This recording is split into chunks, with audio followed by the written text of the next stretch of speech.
நாம் கண்களை மூடி இறைவேண்டல் செய்வோம். எல்லாவற்றுக்கும் மேலான அன்பு கடவுளே, இந்த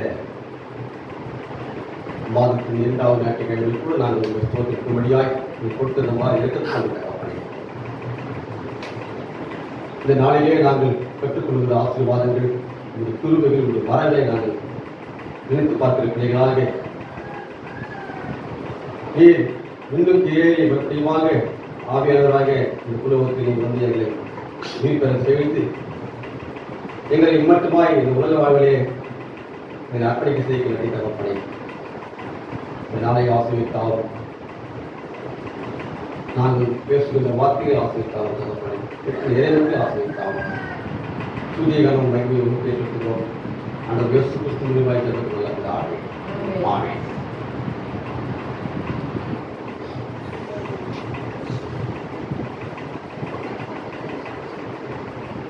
அன்புக்குரிய என் இறை மக்களே, மறுபடியும் இயேசு கிறிஸ்துவின் திருப்பெயரில் உங்கள் யாவரையும் அன்போடு வாழ்த்துகிறேன், வரவேற்கிறேன். இந்த நாளில் கூட கர்த்தர் என்னை இவ்வாறாக அழைத்து இந்த திருச்சபையிலே என்னை ஒரு துரும்பாக இங்கே பயன்படுத்துவதற்கு நன்றி சொல்ல கடமைப்பட்டிருக்கேன். மறுபடியும் இந்த வாய்ப்பினை எனக்கு மாதமாக வழங்கி கொடுக்கிற மிஷனரி குடும்பத்தாருக்கு நன்றியை நான் தெரிவித்துக் கொள்கிறேன். மற்றும் பெரிய மக்களாக உங்களுக்கும் நன்றி நான் தெரிவித்துக் கொள்கிறேன். இன்றைய நாள் நமக்கு ஒரு சிறப்பான ஒரு திருநாள். இன்றைக்கு நமக்கு கொடுக்கப்பட்டிருக்கிற அந்த தலைப்பானது தூய ஆவியை நாம் இன்றைக்கு வரவழைத்து அந்த வரவை பெற்றுக் கொள்ளும் நாளாக இன்றைக்கு கொடுக்கப்பட்டிருக்கிறது. பெந்தெகோஸ்தே என்ற அந்த திருநாள் ஒரு வாழ்க்கையிலே இது முக்கியமான ஒரு திருநாளாக நாம் கடைபிடிக்க வேண்டும். ஆனால் நமது முன்னோர்கள் இதை கடைபிடித்து வந்து கொண்டு நினைக்கிறேன். ஆனால் இன்றைய காலகட்ட சூழலிலே இதை கடைபிடிக்காத ஒரு சூழலிலே தள்ளப்பட்டிருக்கிறது. இந்த பெந்தெகோஸ்தே என்பது இந்த நாளிலே வெள்ளை ஆடைகளை தரித்து வந்து இங்கே அமர்ந்து ஆலயத்தில் அமர்ந்து கொண்டிருப்பது ஒரு வழக்கம். அதனால்தான் இதற்கு வெண்மை ஞாயிறு என்று கூட பிரியமானவர்களே,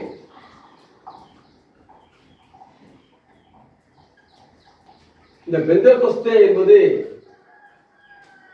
இஸ்ரவேல் நாட்டிலே திருமறையின் அடிப்படையிலே 7 வாரங்களை கடைபிடித்து அந்த வாரங்களின் மாதங்கள் நிறைவு நாட்களிலே இந்த திருநாளை கொண்டாடுவது வழக்கம் என்று சொல்லப்பட்டிருக்கிறது. பழைய ஏற்பாட்டின் பிரகாரமாக 7 வாரங்களை கணக்கிட்டு அது நிறைவு நாளை நாம் பண்டிகை நாளாக கொண்டாடுவது வழக்கம். அப்படிப்பட்ட சூழலில் தான் யூதர்கள் 3 முக்கிய பண்டிகைகளை கொண்டாடினார் என்று சொல்லப்பட்டிருக்கிறது. என்ன பண்டிகை என்றால் பஸ்கா பண்டிகையும், கூடார பண்டிகையும், அறுவடை பண்டிகையும் என்று முக்கியமாக கொண்டாடப்படுகிற பண்டிகைகள் சிறப்பானது. நிறைய பண்டிகைகள் கொண்டாடுகிறார்கள். ஆனால் இது முக்கியமான யூதர்கள் கொண்டாடிய ஒரு பண்டிகைகள். அதுல என்ன அப்படின்னா, அடிமைத்தனத்திலிருந்து ஆண்டவர் அவர்களை விடுவித்து வந்ததின் நோக்கத்தின் விளைவாக அங்கே கொண்டாடப்படுகிற பண்டிகைகள்.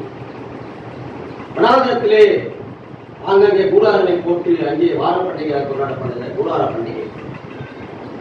தன்னுடைய இளைஞர்களிலே அறுவடை செய்து அதை படைக்கிற அந்த நாளை அறுவடை பண்டிகையாக கொண்டாடப்படுகிற அந்த நாளை நாம் நினைவு கூர்ந்த பிள்ளைகளாக இந்தியாவை நாம் கடைபிடித்து கொண்டிருக்கிற மக்களே, இந்த நாளையே நாம் சிந்திக்க, நாம் செயல்பட தூய ஆவியானவர் நம்மோடு இடைப்பட்டு நம்முடைய ஞானங்களையும் மரங்களையும் பெற்றுக்கொள்ள தூய ஆவியானவர் எப்போதும் நம்மோடு உதவி செய்கிற ஆவியானவராக இருக்கிறது சந்தேகமில்லை. அசைகின்ற ஆவியானவர் இந்த இடத்தை இன்னும் அசைக்க வேண்டும், இன்னும் அசைக்க வேண்டும், இடமெல்லாம் மட்டும் அசைக்க வேண்டும். வெள்ளநடைய நிலப்பேரோமே வேலத்தின் ஆவியே, வெள்ளநடைய நிலப்பேரோமே ஆவியே நலமடையே போற்றியோமே ஞானத்தின் ஆவியே நலமடையே போற்றியோமே ஞானத்தின் ஆவியே ஆசைவாரோம் ஆவியே தோய்மையின் ஆவியே ஆசைவாரோம் ஆவியே தோய்மையின் ஆவியே. ஆம் பிரியமானவர்களே, அந்த இஸ்ரவேல் மக்கள் கொண்டாடின அந்த பண்டிகையிலே 3 சிறப்பான பண்டிகைகள் கொண்டாடப்பட்டது. ஆனால் இன்றைய நாட்களிலே கிறிஸ்துவா இருக்கிற நாம் பண்டிகைகளை எந்த வகையிலே நாம் கொண்டாடி கொண்டிருக்கிறோம்? முக்கியமாக நம்முடைய வாழ்விலே கிறிஸ்து திருநாளை நாம் கொண்டாடுவது சிறப்பாக இருக்கிறது. அதற்கு வருகிற ஊர்த்தெழு திருநாளை நாம் சிறப்பாக கொண்டாடி மகிழ்கிறோம். ஆனால் அதற்கு பிறகு வருகிற இந்த பெந்தெகோஸ்தே என்ற திருநாள் நமது வாழ்க்கையிலே இடைப்பட்டு இருக்கிற ஒரு காலமாக அமைத்துக் கொண்டு நாம் இருக்கிற சந்தேகமில்லை. இந்த பெந்தெகோஸ்தே என்பது 50வது நாளை நிறைவு செய்கிற நாளாக இருக்கிறது. அவர் சிலுவையிலே நமக்காக பாடுபட்டு மரணத்தை தழுவி நமது பாவங்களை சுமந்து சிலுவையிலே நமக்காக மரித்து அந்த மரணத்தை ஜெயிக்கிறவர்களாக அப்படியமாக உயிர்த்தெழுந்து நாம் எல்லாரிடத்திலும் நமக்கு ஒரு பெரியான மகிழ்ச்சி, மரங்களையும் ஞானத்தையும் நோய்களையும் நமக்கு எதிராக இருக்கிற எல்லாவற்றையும் முறியடித்து நம்மை வெற்றி செலுத்த வைத்த சந்தேகம். அல்லேலூயா.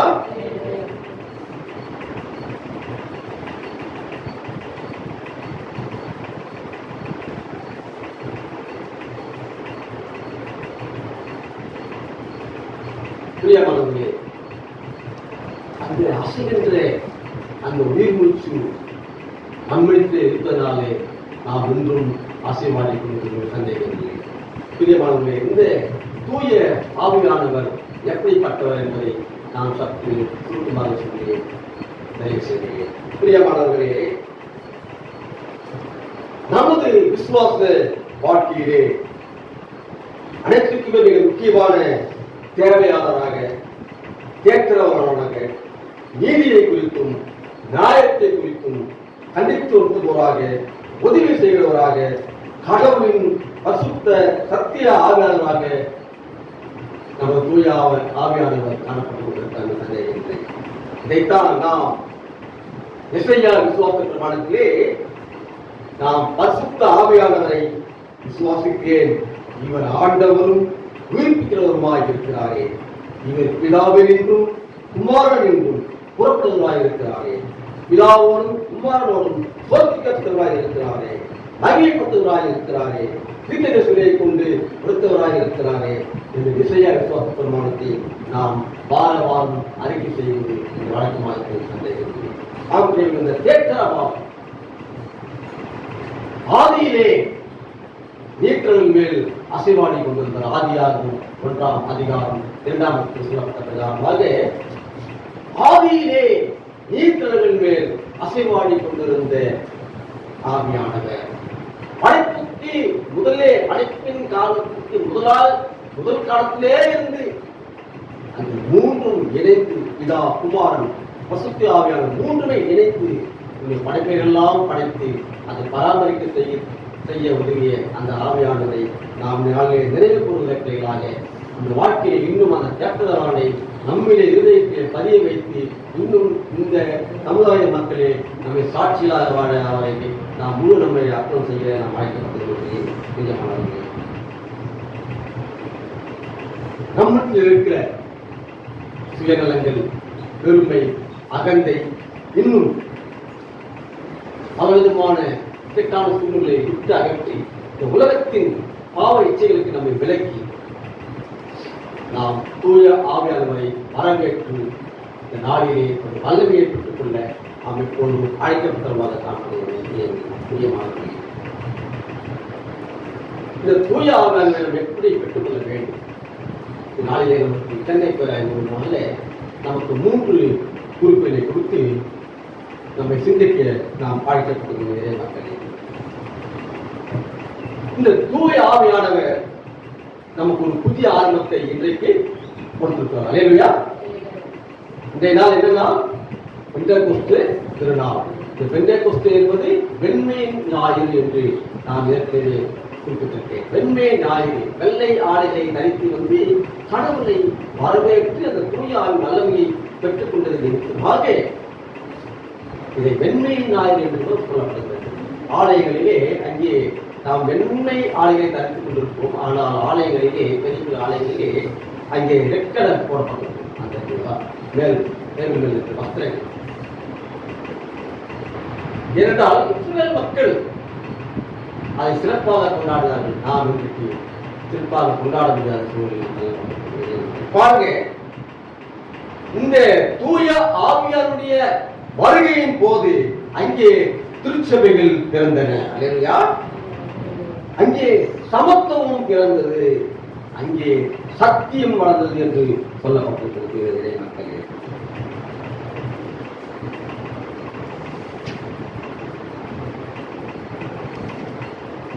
இந்த தூய ஆவியை நாம் பெற்றுக்கொள்ள நாம் இங்கு கூடி வந்திருக்கிறோம். ஆனால் இந்த தூய ஆவியை பெற்றுக்கொள்ள இன்றைக்கு மக்கள் கூட்டம் எங்கெங்கோ சென்று அலைந்து கொண்டிருக்கின்றன. இன்றைக்கு கடவுளை காட்சி பொருளாக வைத்துக் கொண்டு இன்றைக்கு பொருளாதார தீண்டாமையை இன்றைக்கு உருவாக்கி கொண்டிருக்கிறார்கள். ஆனால் நமது கடவுள் அப்படிப்பட்டவர்கள நம்மை தேடி வந்து நமக்கு ஆற்றலையும் பலனையும் ஞானத்தையும் வரங்களையும் நமக்கு கொடுத்து நம்மை எப்போதுமே புதுப்பிக்கிற ஆண்டவாய் இருக்கிற என்று சந்தேகம் இல்லை. அல்லேலூயா. நமது ஆண்டவர் நம்மை தேடி வருகிற ஆண்டவராய் இருக்கிறார். நீ தேடி போனது இல்லை, அவரே நம்மளே தேடி வந்துறார். அவரே நம்ம விடுவிக்காய் காணப்படுகிறார். பாருங்க, ஆண்டவர் விதமாக நாம் சிந்தித்து செயல்பட நாம் அழைக்கப்பட்டுள்ளோம். சந்தேகம்.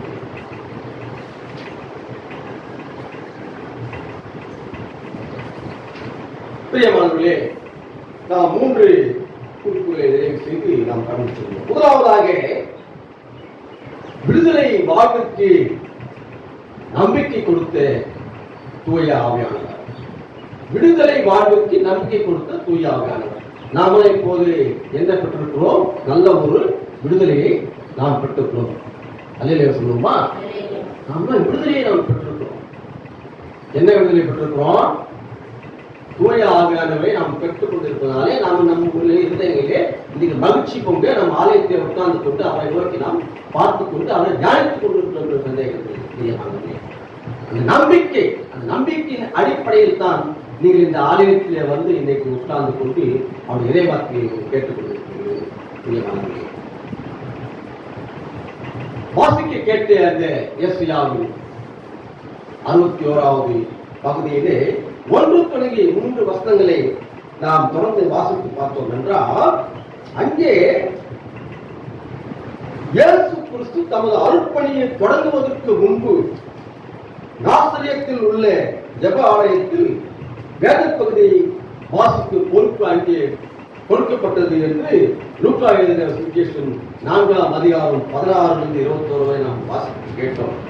ஆனால் அந்த இயேசு எஸ்ஐயா தீர்க்கதரிசி கூறியதில் என்ன சொல்றாரு அப்படின்னா, இயேசு கிறிஸ்து முதலாம் வருகை வந்துட்டார். அதுதான் வாசிக்கிறார். பாருங்க, எஸ்ஐயா தீர்க்கதரிசி கூறியதில் இயேசுவின் முதலாம் வருகையின் போது நடப்பவையும் 2ஆம் வருகையின் போது நடப்பதையும் எழுதப்பட்டிருக்கின்றன. முதலாவது வாசிப்பாங்க. கர்த்தராகிய தேவனுடைய ஆவியானவர் என்மேல் இருக்கிறார். சிறுமைப்பட்டவர்களுக்கு சுவிசேஷத்தை அறிவிக்க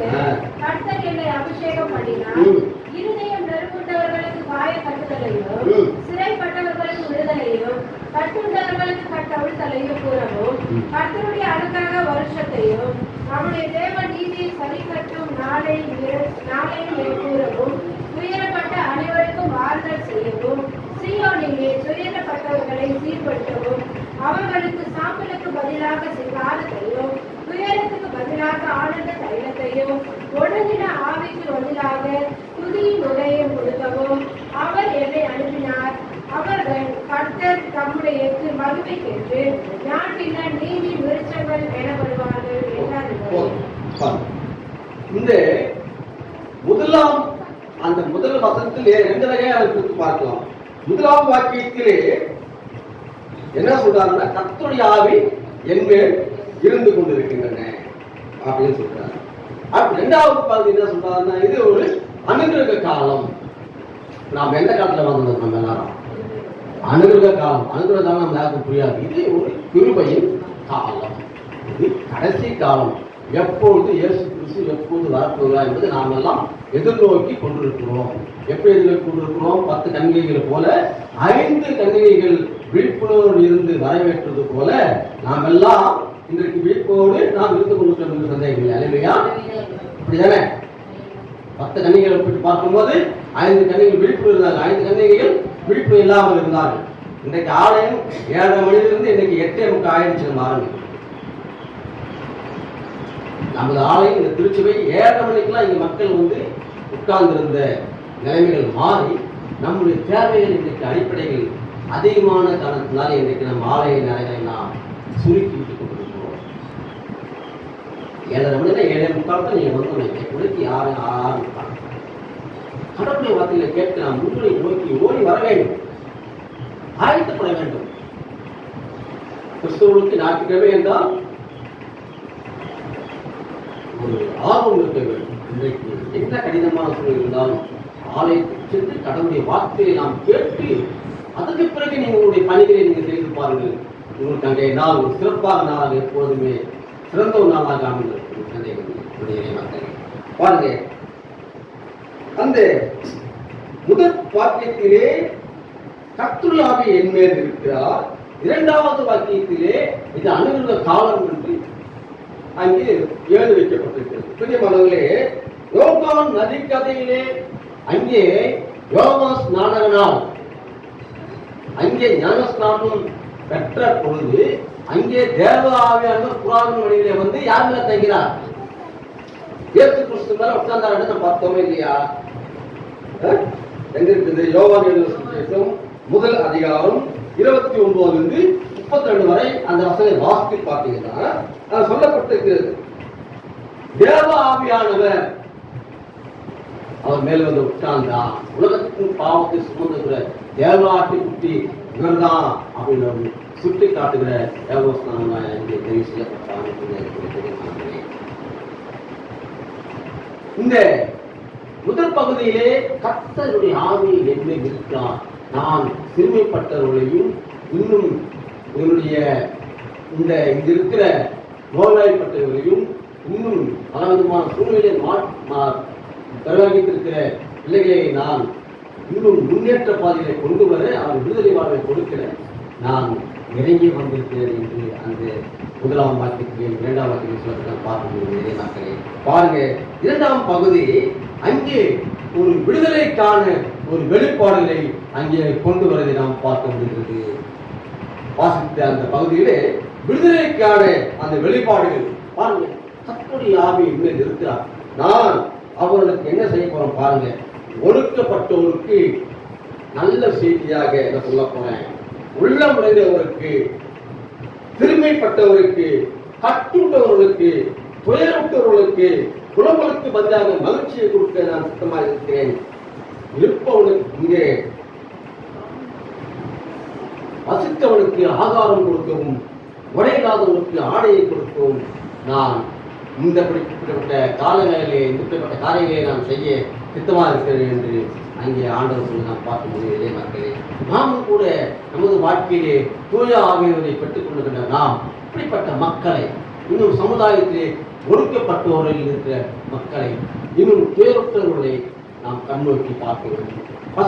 பசியாயிருக்கிறவனுக்கு ஆதாரத்தை கொடுக்கவும், ஆடை இல்லாதவனுக்கு ஆடையை கொடுக்கவும் நம் கடவுளும் சொல்லிக் கொடுத்த அந்த பாடலை நாம் நினைவு கூர்ந்து அவர் கொடுத்த ஞானத்தை வழங்கின் காரணமாக நாம் இன்னும் சமுதாயத்திலே இப்படிப்பட்ட மக்களோடு நாம் உறவாடி அவரை ஆண்டவருடைய சமூகத்துக்கு கொண்டு வர நாம் அழைக்கப்பட்டவர்களாய் காணப்படும் சந்தேகங்களை செய்யப்படுகிறேன். 2ஆம் வசனத்தின் அடிப்படையிலே அனுகிரக காலம் என்பது கிறிஸ்துவின் ஊழிய காலத்திலிருந்து அவருடைய ரகசிய வருகை வரை சொல்லப்பட்டிருக்கிற அந்த வார்த்தையை பாருங்க. இது கிருபையின் காலம் என்று சொல்லப்பட்டிருக்கிறது. கடைசி காலம் வந்துச்சு. அவர் வருகை திருடன் வருகை போல காணப்பட்டிருக்கிறோம். திருடன் வருகை போலிருக்கும், தீவிரம் வந்தால் வெகு சமீபம், காலையோ மாலையோ நள்ளிரவோ பறந்திடுவேன் நான் பறந்திடுவேன், பறந்திடுவேன் நான் பறந்திடுவேன், மேகங்கள் நடுவே வழி பிறக்கும்.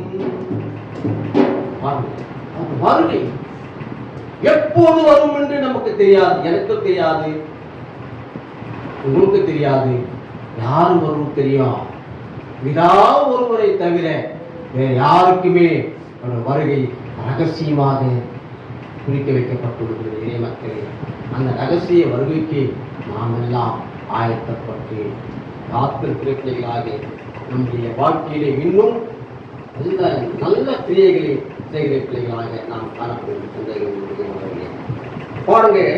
3ஆம் வசனத்திலே துதியின் உரை என்பது ஒரு மூலமொழி சொல் என்று சொல்லப்பட்டிருக்கிறது. ஆனால் அதனுடைய வாக்கிய பகுதி உடல் முழுவதையும் மூடுகின்ற ஒரு ஆடையை அங்கே குறிக்கிறது என்று சொல்லப்பட்டிருக்கிறது. பிரியமானவரே, கர்த்தரால் தரப்படும் மகிழ்ச்சியினால் மகிழ்ச்சியினால் நாம் இன்னைக்கு நிறைந்திருக்கிறோம், சந்தேகம் இல்லை. இயேசு கிறிஸ்துவின் உரையை நீங்க தடுத்திருக்கிறதுனாலே நாம் இன்றைக்கு மகிழ்ச்சியாக இருக்கிறோம். எத்தனை பேர் இது மகிழ்ச்சியாக நம்ம கை கொடுக்கணும்? எத்தனை பேர் மகிழ்ச்சியா இருக்கணும்? எல்லாமே மகிழ்ச்சியா இருக்கணும். ஏன்னா இயேசு கிறிஸ்துவின் உள்ளத்துல சுமந்து இருக்கிறோமா? சிலுவை போட்டுக்கிறோம். எங்க போட்டுக்கிறோம்? கழுத்துல சிலுவை போட்டுக்கிறோம். அது சும்மா ஒரு மேற்பூச்சி தான்.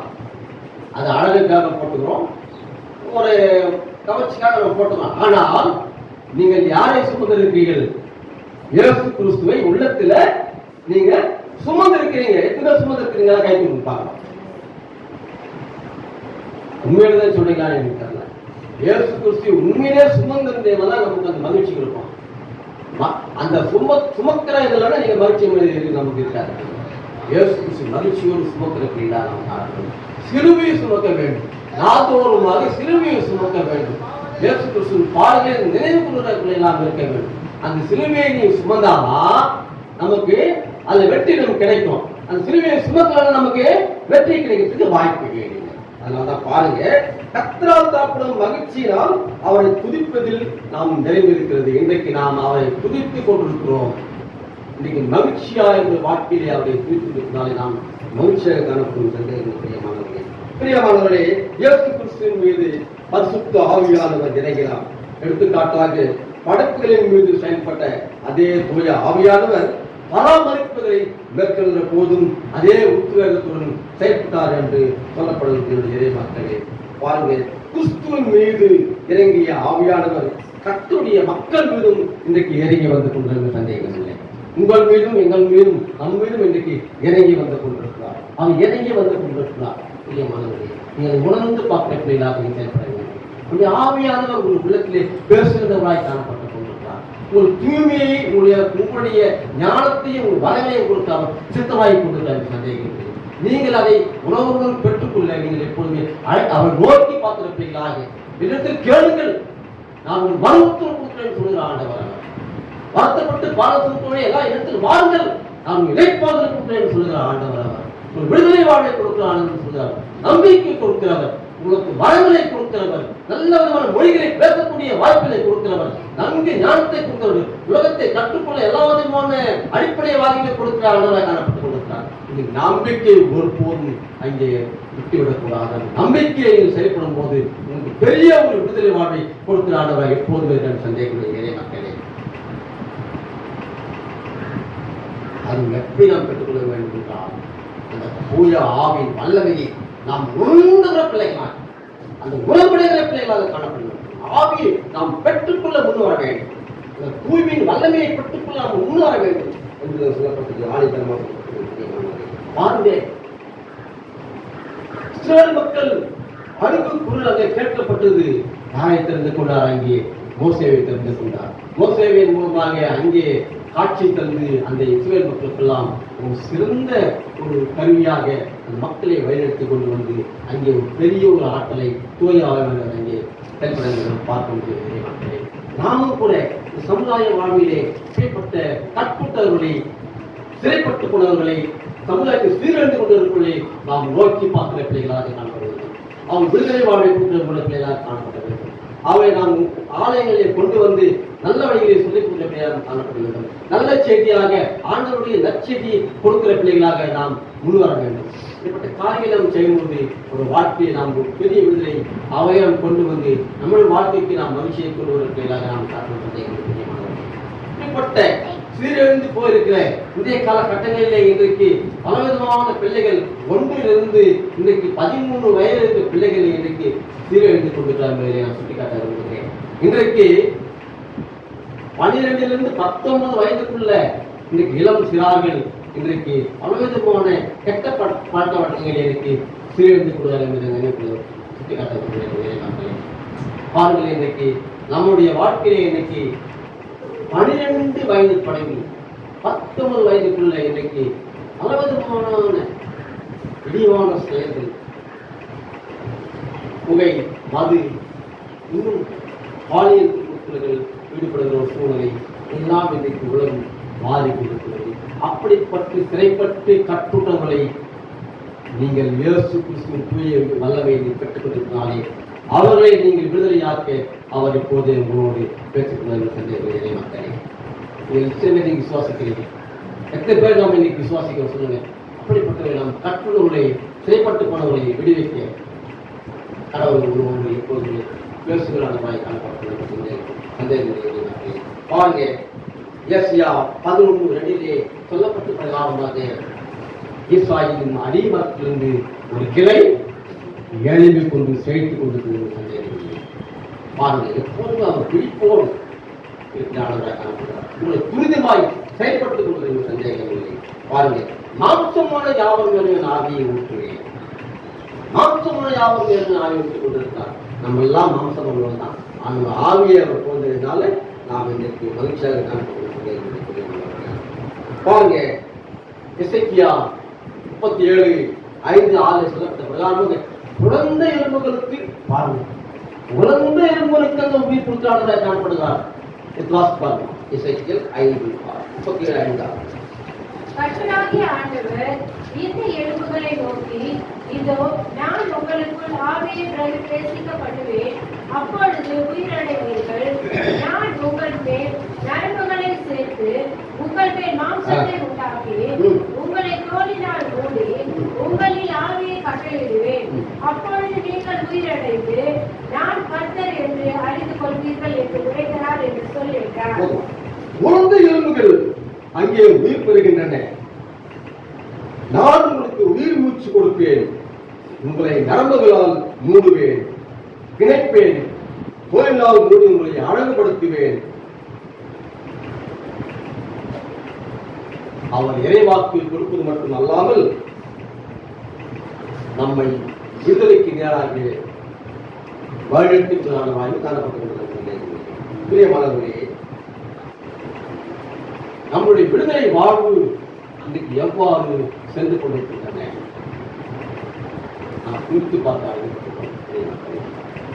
இன்றைக்கு ஆண்டவர் இயேசு கிறிஸ்து எல்லா பாவங்களையும் அந்த சிலுவையிலே ஒப்புவித்து நமக்காக வெற்றி சிறந்து இன்னைக்கு விண்ணுக்கு ஏறி மருத்துவமாக ஆவியாளர்களாக நம்மோடு ஆசீர்வாதி கொண்டிருக்கிறார். அந்த விடுதலையை நாம் பெற்றுக்கொண்டு நாம் மகிழ்ச்சியாக போல சிறைப்பட்டு போனவர்களை, கற்புற்றவர்களை, ஒடுக்கப்பட்டவர்களை, நலிவடுகிறவர்களை, இன்னும் இஸ்ரவேல் காசா போன்ற பகுதிகளில் இன்றைக்கு அன்றாட உணவுக்கு கூட இன்றைக்கு கஷ்டப்பட்டுக் கொண்டிருக்கிறார்கள். அங்கே இஸ்ரவேல் அந்த மக்கள் உணவை தேடுகிற பொழுது அந்த உணவை பறித்துக் கொண்டு அவர் ஆதாரத்தை எனக்கு தடை செய்கிற நாடாக காணப்பட்டு இருக்கின்றன. பாருங்க, உலகம் எங்கு சொல்லிக் கொண்டிருக்கின்றன. இன்றைக்கு நம்முடைய பகுதியிலே இந்தியாவுடைய பாகிஸ்தான் இன்றைக்கு போர் இங்கே ஆபத்தான சூழ்நிலை இன்றைக்கு 2 வாரம் முன்பாக நாம் அதை பார்ப்போம். இப்படியாக உலக நாடுகளுக்குள்ளே இன்றைக்கு பல விதமான விளிம்புகள். ஆனாலும் இயேசு கிறிஸ்து வருகையின் போது எல்லாம் எப்பொழுதுமே நிவர்த்தி செய்யப்படும். அல்லையா? அந்த வருகையின் போது எல்லாமே சமமாக்கப்படும். பள்ளங்கள் எல்லாம் சமமாக்கப்படும், மேடுகள் எல்லாம் சமமாக்கப்படும், வயலின் நதிகள் எல்லாம் சமமாக்கப்படும். எல்லாமே அவர் வருகையின் போது எல்லாமே நடக்க போகுது. நீங்களாம் நம்ம பார்க்க போறீங்க, நம்மளும் பார்க்க போறோம். நம்மளாம் அந்த உயிரோட இருப்போம்ல, எப்படி உயிரோட இருக்குமா இருப்போம்? கண்டிப்பா பார்ப்போம், கண்டிப்பா பார்ப்போம். அந்த வருகைக்கு நாம் எதிர்நோக்கிற பிள்ளைகளாக, விசுவாசத்தை நம்பிக்கை வைக்கிற பிள்ளைகளாக இருக்கும் போது வருகையை நாம் பார்க்கிற பிள்ளைகளாக பாருங்க. விடுதலை வாழ்வு, நம்பிக்கையின் வாழ்வு. 61:10 சொல்லப்பட்ட பிரகாரமாக ரட்சிப்பு என்பது விடுதலை. வார்த்தை கிறிஸ்துவாகிய மேசியா அங்கே பார்க்க முடிகிறது. கிறிஸ்து குழந்தை பிறப்பிலிருந்து அந்த கெச்சமனே தோட்டம் வரையிலே அவரை ஆவியானவர் பாதுகாத்தார். இல்லையா? கிறிஸ்து பிறந்ததிலிருந்து நோக்கி பாருங்க, பிறப்பிலிருந்து அவருக்கு சோதனை தான். பிறக்கும் போது என்ன பண்ண ஏரோது அவரை கொலை செய்ய திட்டமிடுகிறார். மறுபடியும் பல விதமான சோதனை, பிசாசின் சோதனை, மனுஷன் சோதனை, எல்லா சோதனையை அவர் சகிக்கிறார். கடைசியில கெட்டமனே தோட்டத்திலேயே அவர் சோதனையை சகிக்கிறார். இதெல்லாம் ஒரு பெரிய ரட்சிப்பின் விடுதலையை கொடுத்த தூய ஆவியானவர் இங்கே மரணத்திலும் அங்கே விடுவிக்கப்பட்டு அங்கே உயிர்த்து எழுதியவாறு அந்த தூயானவர் அங்கே கிறிஸ்துவோடு செயல்பட்டு சந்தேகமில்லை. இன்றைக்கு அந்த தூய ஆவியானவர் நம்மோடு கூட இன்றைக்கு செயல்பட்டுக் கொண்டிருக்கிறார், உங்களோடு கூட செயல்பட்டுக் கொண்டிருக்கிறார். நீங்கள் தூய ஆவின் வல்லமையை பெற்றுக்கொண்டு இந்த சமுதாய வாழ்விலே, திருச்சபை வாழ்விலே இன்னும் பலவேறுபட்ட இந்த சமுதாய புறமத சமுதாயத்தை வாழ்வதற்கு நாம் இன்னும் பல மக்களை நாம் உள்ளே கொண்டு வந்து ஆத்துமாக்களை சேர்க்கிற பிள்ளைகளாக, அறுவடை செய்கிற பிள்ளைகளாக கர்த்தர் எப்போதுமே ஆழ்த்திக் கொள்வது சந்தேகம். இரண்டாவதாக விடுதலை வாழ்வுக்கு ஒன்றுபடுத்தும் நமது தூய ஆவியானவர். இன்னைக்கு நாமெல்லாம் எப்படி இருக்கிறோம்? ஒன்றோடு ஒன்று இணைந்திருக்கிறோம். இல்லையா? நம்ம ஆலயத்துக்கு வந்து என்ன பண்ணுவோம்? வீட்டில் உட்காந்துட்டு பயன்படுத்தி போயிட்டோம். நம்ம எல்லாம் ஒன்றிணைக்கும் ஆண்டவர். இந்த பெந்தெகோஸ்து அனுபவம் என்பது ஆண்டவருடைய முன்னேற்றத்துக்கு பின்பு ஏறக்குறைய 10 நாட்களுக்கு இந்த மண்ணுலகமே வெறுமையாக இருந்தது என்று சொல்லப்படுகிறது. என்ன பண்ணிருப்பாங்க? நம்ம எல்லாம் பார்க்கல, நம்மளாம் அதுக்கு நேரம் சந்ததிகள். இயேசு கிறிஸ்துவோடு வாழ்ந்த சீடர்கள் இயேசு கிறிஸ்து மரணத்தை கழிய போது சிலுவையிலே அங்கே தொங்க விட்டுகிற பொழுது நமக்கு எல்லாமே முடிஞ்சு போச்சு, நமக்கு எல்லாமே முடிஞ்சு போச்சு, இன்னைக்கு நம்ம வாழ்க்கை அவ்வளவுதான். நாம் இயேசு கிறிஸ்து நம்மோடு இருந்தாரு, அவரும் போய் சேர்ந்துட்டாரு, அவர் நம்ம காப்பாற்றுவாரு, நம்ம ரட்சிப்பாரு, நம்ம விடுதலை கொடுப்பாரு நம்ம நினைச்சிட்டு இருந்தோம். ஆனாலும் நம்ம கை விட்டாங்க போட்டு அவரு திருவிழா போய் தொங்குகிறாரு. நாம் என்ன பண்றோம்? சரி அவ்வளவுதான், நம்ம என்ன ரோம பேரரசு பயந்து மறுபடியுமாக நம்ம பழைய தொழில் நம்ம போயிடலாம், மீன் தொழிலுக்கு போயிடலாம், சுங்க வரையத்துக்கு போயிடலாம், பழைய தொழிலாம் சரி போயிடலாம் நடத்த காலங்கள் உண்டு. அந்த நேரத்துல தான் என்ன பண்றாரு இயேசு கிறிஸ்து இந்த உயிர்ப்பு அந்த தூய ஆவியின் செயல்பாட்டின் நிறைவாக அந்த மண்ணுலகம் அன்றைக்கு வெறுமையாக காணப்படுது. வெறுமையாக காணப்பட்டுச்சு. அவ்வளவுதான், இது முடிஞ்சு போச்சு. ஆலயங்களை வீடுகளே உட்கார்ந்து முடங்கி கொண்டிருந்த அந்த மக்கள், அன்றைய கால மக்கள், இயேசு கிறிஸ்துவோடு வாழ்ந்த மக்கள். நாம கூட அப்படிதான் இருப்போம். எங்கேயாவது ஒரு பேண்ட் ஷர்ட்டு கேட்கணும், பேண்ட் ஷர்ட்டு கேட்டோன்னா உள்ள முடங்கி உட்காந்து. எதற்கு? ஒரு முறை அப்படிதான் சிபிசிஎல் நகரில் நாங்கள் அங்கே சூழ்நிலை சொல்லும்போது 4 பேர் வந்து 10 பேர் வந்து வேன் போட்டு வந்து தடுத்தாங்க. சூழ்நிலை சொல்லக்கூடாது. இன்றைக்கு சூழ்நிலைகள் குறைவாக தான் யாரும் கேட்கக்கூடிய நிலையிலே இன்றைக்கு யாரும் இல்லை. ஆனாலும் கேட்கக்கூடிய மக்கள் இருக்கிறார்கள். இல்லையா? கேட்கக்கூடிய மக்கள் இருக்கிறார்கள். காதுள்ளவன் கேட்கிறார், காதுள்ளவன் கேட்கிறார். இந்த வசனத்தை சொல்லுங்க. வீட்டில் இருந்தாலும் சரி, எங்க தெருவில் உட்காந்தாலும் சரி, நீங்க வெளியே உட்கார்ந்துருக்கும் போது கர்த்தருடைய வார்த்தை எந்த வகையிலாவது ஒரு வகையில நீங்க என்ன பண்ணணும், அங்கே சொல்லிடணும். அவங்க கேட்டாலும் கேட்கல. பிரியமானவர்களே, அந்த மரணத்தை தழுவிய இயேசு கிறிஸ்து விண்ணேற்றத்துக்கு பின்பு ஏற்கனவே 10 நாட்களுக்கு அந்த இடம் வெறுமையாக காணப்படுதுன்னு சொல்லப்படுகிறது. தற்போது அந்த நாட்களில் கூடிய இந்த திருச்சபையும் அங்கே வெறுமையாக காணப்பட்டது. இந்தப்பட்ட சூழ்நிலையிலே பெந்தேகொஸ்தே என்னால் நிறைவு நாளுகிற போது இங்கே கண்ணின் கருவயிற்றில் கரு உருவாக காரணமாக இருந்த அதே தூய ஆவியானவர் அங்கே கூறியவர்கள் எல்லார் மேலும் அங்கே தூய ஆவின் வல்லமையை பொழிந்தறினார். அல்லேலூயா. மாம்சமான யாவர் மேலும் ஆவியை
வல்லமை எல்லார் மேலையும் எல்லா மாந்தர்கள் மேலையும் அங்கே ஒழியப்பட்டிருந்தது என்று பார்க்கிறது. அங்கே கூடியிருந்தவர்கள் வெறுமையாய் இருந்தார்கள். உள்ளே பூட்டிக் கொண்டு என்ன நடத்துமோ ஏது நடத்துமோ என்று பயந்து அங்கே முடங்கி இருந்த சூழ்நிலையிலே இந்த மண்ணுலகம் வெறுமையாக காணப்பட்டது. நம்முடைய வாழ்வு முடிந்து விட்டது, எல்லாம் முடிந்து விட்டது, இனிமேல் அவ்வளவுதான் நிறுத்திக் கொண்டிருந்த அந்த நேரத்திலே தூய ஆவியானவர் இறங்கி வந்து அங்கே அந்த விண்ணேற்புக்கு பிறகு இறங்கி வந்து அந்த சூழ்நிலையை மாற்றுகிறான் காணப்பட்டார்கள். பாருங்க, கண்ணின் கருவிலே உருவாக காரணமாக இருந்த அதே தூய ஆவியானவர் எல்லாரும் தூய ஆவியில் இணைந்திருக்கிறார். பிதா, குமாரன், பரிசுத்த எப்போது மூன்றுமே இணைகிற ஒரு கடவுள். அதுதான் திரியேக கடவுள் என்று சொல்லப்படுது. மூன்று கடவுள் என்று சொல்லுவது. மூன்று கடவுள் என்பது ஒரே ஒரு கடவுள் தான். பிதாவும் சரி, குமாரனும் சரி, பரிசுத்த ஆவியானவரும் சரி, ஒரே கடவுளாக அரசாங்க ஆண்டவர் இயேசு கிறிஸ்து அங்கே கலங்கி கொண்டிருந்த அந்த மக்கள் நாம கூட கலங்கி தவித்துக் கொண்டு சில வேலைகளிலே இன்றைக்கு கூட பல சூழ்நிலைகளே இன்றைக்கு பிள்ளைகளுடைய கல்லூரி படிப்பு, இன்னும் பள்ளிக்கூட படிப்பு, ஃபீஸ் கட்டணமே, அது கட்டணமே இன்றைக்கு கலைந்திருக்கிற குடும்பங்கள், பெற்றோர்களே ஆண்டவர் எப்போதும் கைவிட மாட்டார். இல்லையா? அவர் கலங்களை அவர் பூர்த்தி செய்வார், உங்களுக்கு மகிழ்ச்சியை தருவார். எந்த வகையிலும் ஒரு ஆதாயத்தை உங்களை ஆயத்தப்படுத்த வசனம் 2:6 சொல்லப்பட்ட பிரகாரமாக வானத்திலிருந்து வந்து அந்த வீட்டுக்கு சென்று வீடு முழுவதையும் நிரப்பிய சத்தத்தை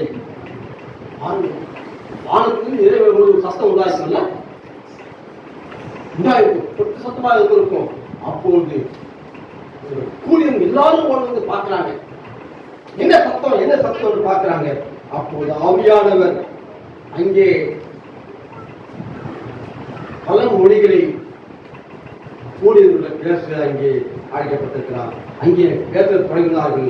பழைய ஏற்பாட்டின் விடுதலைகளுக்கு அவர் தெரிந்த மொழியிலே பேசினார்கள். ஆனால் புதிய ஏற்பாட்டின் காலத்திலே தூய ஆவியானவருக்கு திருமுழுக்கு ஒவ்வொரு விசுவாசிக்கும் பேசும்படியான சொற்களை அங்கே கொடுத்துட்டார்கள்.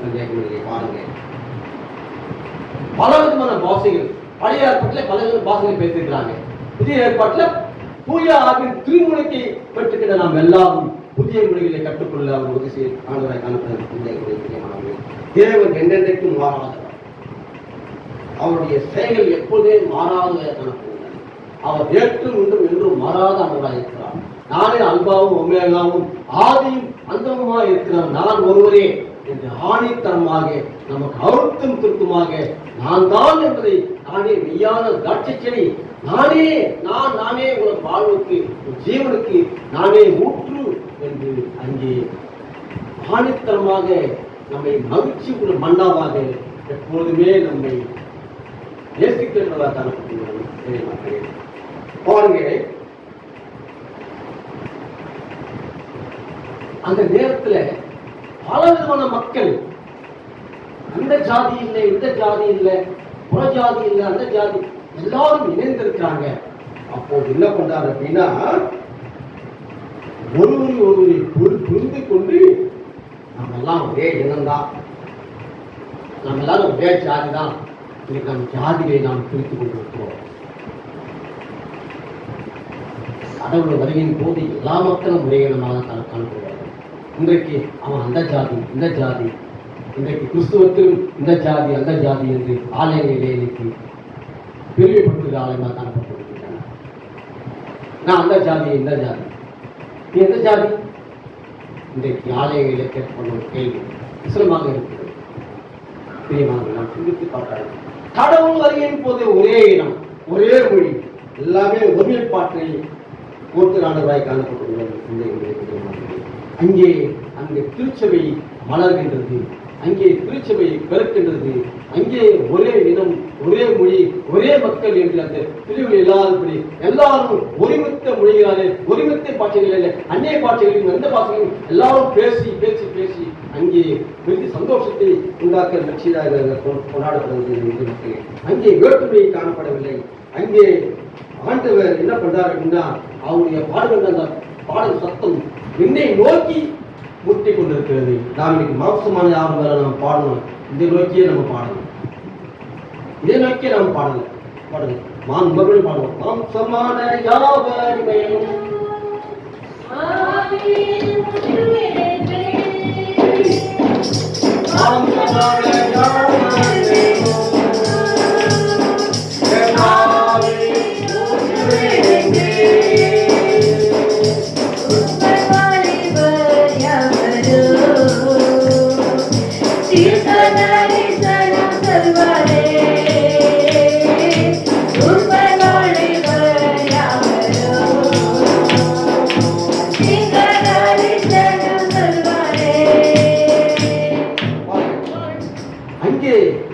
கிரேக்கராயினும் அடிமைகளாயினும் உரிமை குடிமக்களாலும் எல்லாரும் ஒரே பரிசுத்த ஆவியால் ஒரே உடலால் உயிர் பெறுகின்றனர் என்று சொல்லப்பட்டிருக்கிறது. 2 கொரிந்தியர் 3:17 சொல்லப்பட்ட பிரகாரம் கர்த்தருடைய ஆவியில் எங்கே அங்கே விடுதலை உண்டு. கர்த்தருடைய ஆவியில் எங்கே அங்கே விடுதலை உண்டு. ரோமர் 8:14 சொல்லப்பட்ட பிரகாரமாக இயேசுவை ஏற்றுக்கொள்ளும் போது தேவனுடைய பிள்ளைகளாகும்படி அதிகாரம் பெறும் சந்தேகம் இல்லை. யோவான் 1:12 பிரகாரமாக தேவனுடைய ஆவியினால் நடத்தப்படும் போது தேவனுடைய பிள்ளைகளாகும்படி நாம் இருக்கிற சந்தேகம் இல்லை. கடவுள் பிள்ளைகள் என்பது ஒருவருக்கொருவர் உடன் பிறந்த உணவுகளை கொண்டோர் என்பதை சுட்டி காட்டுகிறது. பாருங்க, அப்படி என்றால் நமக்குள்ள இருக்கிற பிரிவுகள், நமக்குள் இருக்கிற சண்டைகள், நமக்குள் இருக்கிற சச்சரவுகள், நமக்குள் இருக்கிற அவதூறுகள், வதந்திகள் போன்ற செயல்களுக்கெல்லாம் சுயநலம் செயல்களுக்கும் கடவுள் நம்மோடு இருக்கும்போது அவை யாவும் நம்மோடு அண்ட முடியாது. கடவுள் நம்மோடு செயல்படும் போது அதனுடைய காரியங்களுக்கு நாம் இடம் கொடுக்க முடியாது. பிரியமானவர்களே, இன்றைக்கு உலக பிளவுகள் மற்றும் இன கலாச்சாரம் மற்றும் மத வழிபாட்டு வேறுபாடுகள் பரிசுத்த ஆவியானவரின் ஒன்றுபடுத்தும் தன்மையை யாரும் காயப்படுத்த முடியாது. பாருங்க, இந்த வாக்கியம் பாருங்க. உலக பிளவுகள் மற்றும் இன கலாச்சாரம் மற்றும் மத வழிபாட்டு வேறுபாடுகள் இன்றைக்கு வெவ்வேறாக இருந்தாலும் கூட அதை ஒன்றுபடுத்தும் தூய ஆவியானவராக அங்கே பாருங்க, கிரேக்கராயினும் அடிமையாயினும் சுயதனாயினும் எல்லாரிடத்திலும் ஒரே இனமாக ஒரே மதமாக ஒரே வழிபாடாக அங்கே ஆண்டவருடைய அந்த கூடுகையிலே அங்கே நடந்து நாம் பார்க்க முடியுது. அப்படிப்பட்ட காலத்தில் கூட இப்படிப்பட்ட சூழ்நிலை நாம் மாறும் என்று சந்தேகம் மாறாக அவை பற்றி எறிகிற போது அந்த நெருப்பு நம்மிடம் உருவாகிற போது நாம் உலக ஆசைகளை வெறுக்கிற பிள்ளைகளாக தூய ஆவியானவரின் அன்பின் வழியாக ஒருவர் நாம் அன்பு கூற முடியும். இப்படிப்பட்ட காரியங்கள் நம்மோடு இருக்கும் போது அந்த வெறுப்பை நாம் சுமந்து அந்த கடல் நெருப்பு கடல் எப்படி இருக்கு பார்த்தீங்களா, அது மாறி நாம் உலக ஆசையை வெறுக்க வேண்டும். அந்த நெருப்பில் சுத்தெரியப்பட வேண்டும். எப்படி நம்ம எப்படி சுற்றி இருக்கிறாரா, பொன்னை சுற்றி இருக்கிறது போல நம்ம சுற்றி இருப்போம். நம்முடைய பாவங்களை நாம் சுற்றி இருக்கு, உலக ஆசையை வெறுத்து தூயாவியானவரை நாம் பார்வையற்ற பெயராக நாம் இருப்போம். உயிரோடு எழுந்து இயேசுவால் தூய ஆவியானவர் இறங்கிய போது அனைத்து வகையான சுயநலங்களையும் எதிர்க்கும் வகையில் ஒன்றிணைப்பு மற்றும் ஒருங்கிருந்த உணர்வு போன்ற நிலையிலே நாம் மாறுகின்ற சந்தேகமானவை. இன்னும் பல்வேறு மத சூழலிலே வாழ்ந்து கொண்டிருக்கின்ற நாம் பரிசுத்த ஆவியின் வரங்களை அவர்களை பெற்றுக்கொண்டு ஒன்றிணைப்பை ஊக்கப்படுத்தி உங்கள் வாழ்விலே, திருச்சபை வாழ்விலே, சமுதாய வாழ்விலே நாம் அதை ஒன்றுபடுத்த நாம் நினைப்பு கொள்கிறார். நாம் தெரியவில்லை பாருங்க, திருச்சபைக்கு சுசேஷத்தை அறியக்கும், திருச்சபையில் உள்ள மக்களை, சமுதாயத்தில் உள்ள மக்களை கீழராக்கும், சாட்சியாக வாழும் தனது பரிசுத்த ஆவியை கடவுள் நமக்கு எப்பொழுதுமே தந்துள்ளதை காணப்படுகிறார். அத்தோடு சகல ஜாதிக்கும் ஞானஸ்நானம் கொடுத்து பரிசுத்த ஆவியின் உதவியோடு அவன் சத்தியத்தை போதித்து ஆண்டவருடைய ராஜ்யத்துக்கு ஆத்ம அறுவடை செய்ய இன்றைக்கு முறை ஆயத்துக்கள் சொல்றேன். அலையா ஆத்ம ஆதாயம் அறுவடை செய்ய இன்றைக்கு அற்பம் மிகுதி விளையாட்டுனோ குறைவு. பாருங்க, உங்களை ஆத்ம ஆதாயம் அறுவடை செய்ய இன்றைக்கு உங்களை ஆயத்துக்கள் சந்தேகம் பாருங்க.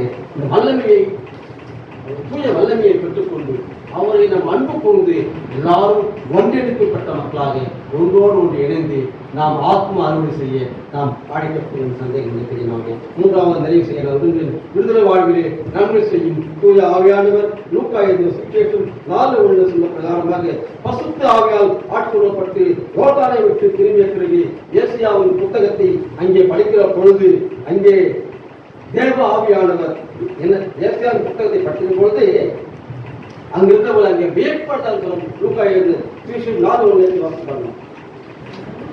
4:1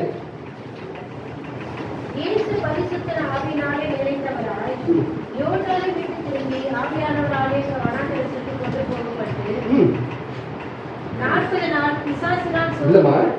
4:1 பரிசுத்த ஆவியால் ஆட்கொள்ளப்பட்டு யோர்தானை விட்டு திரும்பிய பிறகு ஆவியானவராலே வனாந்தரத்துக்கு கொண்டு போகப்பட்டு வசனம் 18 வாசம். கர்த்தருடைய ஆவியானவர் என்மேல் இருக்கிறார், தரித்திரருக்கு சுவிசேஷத்தை பிரசங்கிக்கும்படி என்னை அபிஷேகம் பண்ணினார், இருதயம் நறுங்குண்டவர்களை குணமாக்கும். சரி, போதும். ஏன்னா விடுதலை வாழ்வில் நன்மை செய்யும் தூய ஆவியானவர் அங்கே பாருங்க, விடுதலை வாழ்வுக்கு நன்மை செய்ய என்ன பண்றாரு, பரலோகத்திலிருந்து கீழே பூமிக்கு வந்துட்டார். அப்ப என்ன சொல்றாங்கன்னா, பரிசுத்த ஆவியானவர் அங்கே ஞானஸ்நானம் வருகிற பொழுது யோகஸ்நானம் ஞானஸ்நானம் வருகிற பொழுது அங்கே தேவயானவர் வந்து உட்கார, தேவாவியானவர் வந்து அவங்களால உட்கார்றாரு. அப்ப என்ன பண்ணுது, இந்த நேரத்தில் தான் ஏசியாவின் புத்தகத்தை அங்கே வாசி கொடுக்கிற பொழுது அப்ப சொல்றாரு, ஏசியாவின் புத்தகத்தை வாசித்து நிறைவேற்றின பிறகு இந்த வேத வாக்கியம் நிறைவேறபடி ஆக கடவுள் என்று சொல்றாரு. அப்போ அவங்க பேசுகிற அந்த வார்த்தைகள், அந்த ஞானத்தின் அறிவுகள் அங்கே வெளிப்படையாக கொண்டு வரப்பட்டு அங்கே பல பேருக்கு சந்தேகத்தை உருவாக்குறது. இவர் யார், இவர் யோசிப்பு இருப்பார் அல்லவா, இவனுக்கு எப்படி ஞானம் கிடைத்தது அப்படியெல்லாம் அங்கே சொல்லி வியப்பாக பேசக்கூடிய வாய்ப்பு அங்கே காண முடிகிறது. அதுக்கெல்லாம் தான் சொல்றாரு, இந்த வேத வாக்கியம் இங்கே நிறைவேறத்தக்கதாக ஏசியாவின் திட்டத்தை இது ஏற்கனவே எழுதி வைக்கப்பட்டிருக்கிறது. ஏன் கர்த்தருடைய மீது இருக்க போறாரு, நடக்க போயிருக்கிறதெல்லாம் முன்னே ஏற்கனவே எழுதி வைக்கப்பட்டதுதான். இது வந்து முதலாம் வருகையில் எழுதி வைக்கப்பட்டது. 2ஆம் வருகைக்கு நாம் எல்லாம் ஆயத்தமாக இருக்கோம். அதுதான் 2ஆம் வருகை வரது போகுது. 1ஆம் வருகை இதெல்லாம் 1ஆம் வருகை பற்றி பேசுகிறோம். அந்த 1ஆம் வருகையின் போது கர்த்தருடைய ஆவியர்கள் இருக்கிறாரு என்று எழுதி வைக்கப்பட்டது. பிரியமானவர்களே, அப்போஸ்தலர் 2:5 பிரகாரமாக எருசலேமிலே பெந்தெகோஸ்தே வாசிப்பார் 2:5 வானத்தின் கீழே இருக்கிற சகல தேசத்தாரிடமிருந்து வந்து தேவபக்தியுள்ள யூதர்கள் அப்பொழுது எருசலேமிலே வாசம் பண்ணினார்கள். எல்லாரும் பிரமித்து சந்தேகப்பட்டு இது என்னமாய் முடியுமோ என்று. அதுதான் அங்க என்ன சொல்றாரு அப்படின்னா, யோசேப்பிற்கு பாருங்க அல்லவா, எப்படி ஞானம் வந்ததுன்னு அன்னைக்கு வேப்படைறாங்க. ஏசாயாவுக்கு சுத்தீகரித்து வாசித்த பிறகு இங்கே அப்போஸ்தலருடைய இந்த கூடுகையில் கூட அங்கே பெரிய சத்தம் உண்டாகி பெரிய பல மொழிகளை பல மத மொழிகளை அங்கே பேசுகின்ற பொழுது அப்போ வேட்படைகிறாங்க, இங்கே வேட்படைகிறாங்க. இது எப்படி நடக்குது, எங்க நடக்குது, இது எப்படி வந்தது என்று வேட்பாக பார்க்கக்கூடிய காலமாக காணப்பட்டது. இன்றைக்கு நாம கூட இன்றைக்கு வேட்பாக தான் காணப்படுது. ஏன்னா இயேசு கிறிஸ்து யார் அப்படின்னு சொல்லி இயேசு கிறிஸ்து யாருன்னு இன்னும் தெரியாம வாழ்ந்து கொண்டிருக்கிற மக்களாக இன்னும் காணப்பட்டிருக்கிறாங்க. இயேசு கிறிஸ்து யாருமே தெரியல, உக்ரைனான தெரியல, பெரிய வெள்ளிக்கிழமையான மக்களுக்கு தெரியல, இன்னும் தெரியல. ஏற்கனவே நாம் 2.3% தான் இந்தியாவில் நம்ம வாழ்ந்து கொண்டிருக்கிறோம். எத்தனை பர்சன்டேஜ்? 2.3% தான் நம்ம வாழ்ந்து கொண்டிருக்கிறோம். இந்தியா பெரிய மாநிலம், பெரிய நாடு, பெரிய ஜனத்தொகை. எத்தனை பேர்? 2.3%. இன்னைக்கு நம்ம எத்தனை பேர் வந்துருக்கோம் ஆலயத்துக்கு? எத்தனை குடும்பங்கள் இருக்குது? இன்னைக்கு 12-13 குடும்பங்கள் இருக்குது. எத்தனை குடும்பங்கள் இன்னைக்கு ஆலயத்துக்கு வந்து? இன்னும் நாம் தெளிவு பெற வேண்டும், உணர்வு பெற வேண்டும். வல்லமையை பெற்றுக்கொள்ள நாம் இன்னும் ஓடோடி ஆளுக்கு வர வேண்டும் என்று எங்களுக்கு விடுதலை வாழ்வில நாம் எல்லாம் கற்றுக்கொள்ளணும், நன்மை செய்ய கற்றுக்கணும். அவர் எப்போதும் நன்மை செய்கிற ஆண்டவராய் காணப்பட்டார். ஆண்டவர் இயேசு கிறிஸ்து நாமளும் நன்மை செய்ய அவர் எப்போதுமே அடைக்கால காணப்படுறது. பாருங்க, விடுதலை பணியிலே வல்லமையான கிரியைகளை நன்மைகளை இந்த மனுக்குழுக்கு செய்ய எப்போதுமே தூய ஆவியானவர் துரிதமாய் செயல்படுத்தும் சந்தேகங்களை நமக்கு புதிய வரங்களையும் புதிய ஊழியங்களையும் தீர்க்கதரிசனங்களையும் ஞானம் நிறைந்த சொல்வரும் அறிவு தெரிந்த சொல்வரும் இன்னும் இறை நம்பிக்கை இன்னும் பிணித்திருக்கும் அருட்படை வல்லமையாக செய்யக்கூடிய ஒரு ஆற்றல் ஆவிக்குரிய வளர்ச்சி இன்னும் பகுத்தறிவு பரவசமான பேச்சு ஆற்றல் எல்லாத்தையும் தூய ஆவியானவர் நமக்கு அருட்படையாக எப்போதுமே வழங்குவதற்கு அவசியமாக இருக்கிறார். நாம் அதை துரிதமாக செயல்படுத்தி வல்லமையை பெற்றுக்கொள்ள தூயாவின் வல்லமையை பெற்றுக்கொள்ள நாம் எப்போதுமே அவர் நோக்கி பார்க்கிறதாக காணப்படும். தூயாவியானவர் நமக்கு அருட்படையாக செய்ய எப்போதும் முன்னுரிமையானதாக காணப்படுகிறார். ஆனால் தூயாவின் ஆற்றல் தான் படைப்பின் தொடக்கமாக இருந்தது. இதுவரை கூட அந்த தூயானவர் நம்மோடு செயல்பட்டுக் கொண்டிருக்கிறார். குழந்தைகளுக்கு கொடுத்த ஆண்டவர் நமக்கும் உயிர் கொடுத்து இந்த பூமியிலே இப்படிப்பட்ட சமுதாய சூழ்நிலையிலே நம்மை அழகுபட்டிருக்கிறார். நமக்கு எல்லா விதமான ஆடை அலங்காரங்களையும் நல்ல மூக்கு கண்ணு காது எல்லாத்தையும் அழகுபடுத்தி நம்ம அழகுபடுத்தியிருக்கிறாரு. அந்த வல்லமை நாம் பெற்றுக்கொண்டு இந்த சமுதாய வாழ்விலே இன்னும் பலவிதமான மக்களுக்கு சாட்சி உள்ள பிள்ளைகளாக வாழ நம்மை அர்ப்பணிக்க நாம் அழைத்து முக்கியமானது. கடைசியாக நான் நிறைவாக நான் முடிக்கிறேன். யோசிக்கும் சீடர்கள் பலனடைந்து சாட்சியாக மாறுவது போல அங்கே அந்த 120 சீடர்கள் அங்கே அமர்ந்திருந்தார்கள். அவர்கள் பலனடைந்து சாட்சியாக மாறி போனார்கள். அங்கே எப்படி என்றால் அந்த சாட்சிகளை அந்த கண்ணோடு அந்த அந்த காண வல்லமையை அங்கே பெற்றுக்கொண்ட அந்த நாளிலே நாம் காணாமல் அவரை விசுவாசத்தை கொண்டிருக்கிறோம். நாம் இன்னும் அவருடைய காணாமல் கண்டு விசுவாசத்தை விட காணாமல் விசுவாசத்தவன் பாக்கியவன் என்ற பிரகாரமாக இயேசுவின் சீடர்களாக நாம் எல்லாரும் கூட பலவித மக்களுக்கு பலவிதமான இனவழிப்பாக வேறுபாடுகளுக்கு மத்தியிலே சாட்சிகளாய் நாம் மாறுகிற பொழுது எல்லா தனியாக இருக்கிற தரங்களை விட்டு மனம் திரும்பி சுசேஷத்தை அறிவிக்க கிறிஸ்துவின் நற்பிலாக நீங்கள் மாற கர்த்தர் அழைத்து சந்தேகம் எல்லாருக்கும் அறிவிக்கப்பட வேண்டும். எல்லா கட்டளையும் இடைவெற்ற நீங்களும் சாட்சிகளாக இருக்க கர்த்தர் இப்போதுமே ஒரு அழைக்காமலை காணப்பட்டு சந்தேகம் தெரியுமா? அறுப்பு மிகுதி விளையாட்டுல இருக்கிறீங்க. இந்த அறுப்பை நீங்கள் அறுவடை செய்ய ஆத்மா ஆதாயம் அறுவடை செய்ய தூயாவின் வல்லமையை பெற்றுக்கொண்டு இன்னும் புத்துணர்ச்சி பெற்றவர்களாக சமுதாய வாழ்விலே இன்னும் பல ஆத்மாக்களை இந்த நிறையாசிக்கு கொண்டு வர கடவுள் எப்போது அழைக்கிறான் காணப்பட்ட சந்தேகம் இல்லை. கர்த்தர் தம்மை இந்த வசனங்களுக்கு ஆசிரியத்தவர்களாக ஆமென். எல்லாவற்றுக்கும் மேலான அன்பு கடவுளே, அதை கூட தூய ஆவின் வல்லமையை நான் எவ்வாறு கற்றுக்கொள்ள வேண்டும்? நீர் வந்து நோக்கம் நீர் அந்த சீடர்களுக்கு கொடுத்த அந்த புதிய ஒரு வாழ்க்கை, புதிய ஒரு நம்பிக்கை, புதிய ஒரு வல்லமை, ஞானத்தின் வல்லமை, அறிவின் வல்லமை, செயற்பாடின் வல்லமை, மற்றவர்களுக்கு திரைப்பட்டு போனவர்களை விடுதலை கொடுக்கிற வல்லமை, பிரியாதவர்களுக்கு வல்லமை, எல்லாவற்றையும் சிந்தித்து பார்க்குமானால் இப்படிப்பட்ட காரியங்களை நாங்களும் செய்ய இந்த தூய ஆவின் வல்லமையை பெற்றுக்கொள்ள இந்த பெந்தெகோஸ்தே திருநாளை இந்த ஆவின் அருள்மொழியை ஓய்தல் வேண்டும் என்று நாம் விசுவாசம் தகப்பனே. இங்கே அமர்ந்திருக்கிற ஒவ்வொரு இறை குடும்பத்தின் பிள்ளைகளையும் நீர் ஆசீர்வதித்தாரும். இறை குடும்பத்தினுடைய பிள்ளைகளுடைய குடும்பத்தை ஆசீர்வதித்தாரும். பிள்ளைகள் படிப்புகளை ஆசீர்வதித்தாரும் தகப்பனே. என்ன நோக்கத்தோடு இந்த ஆலயத்துக்கு வந்துட்டாக நோக்கத்தை நிறைவேற்றுமானவரை பூஜாவின் வல்லமையை பெற்றுக் கொண்டு நாங்கள் சாட்சிகளாக பலனடைந்து பூஜாவிலும் இன்னும் பலவிதமான சூழ்நிலையை நாங்கள் வாழ இந்த சமுதாயத்தை மஞ்சமாக்கு பகுதியிலே இன்னும் நாங்கள் பல விதமான ஆத்மாக்களை அறுவடை செய்கிற எங்களுடைய ஏழை மக்களாக இந்த குடும்பத்தை ஆசீர்வதித்து எல்லா துணை கணம் மகிமை முக்கிய செலுத்துகிற மாணவர் திருவாய் தவறுகள் ஆமென்.